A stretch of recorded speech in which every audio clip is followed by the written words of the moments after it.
Hydropower plant is one of the oldest and most reliable source of renewable energy.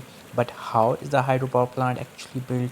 In this video, we will explore the major construction step of hydropower plant from site selection to final commissioning. Let's begin. The construction of a hydropower plant begins with site selection. Engineers carefully choose a location with sufficient water flow, adequate height difference, and strong geological condition. A well-selected site ensures efficient power generation and long-term project reliability.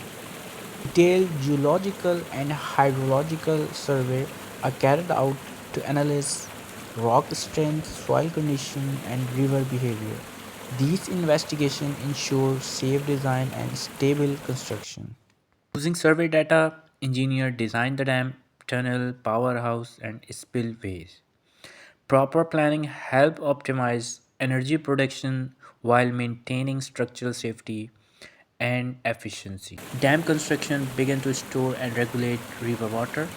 Heavy machinery, concrete works, and river diversion systems are used to build a strong and durable dam structure. Water is guided from the dam to the turbines through intake structure, tunnel, and penstock. This system delivers high pressure water required for power generation. The powerhouse is constructed to house turbine, generator, and control equipment.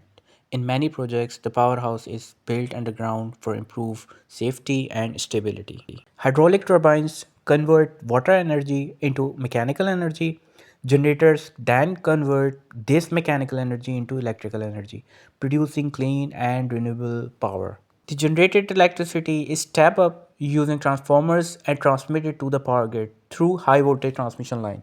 Finally, the hydropower plant undergoes testing and commissioning. After successful performance check, the plant is connected to the grid and begin commercial operation. Hydropower plants play a vital role in providing reliable, renewable, and sustainable energy for the future.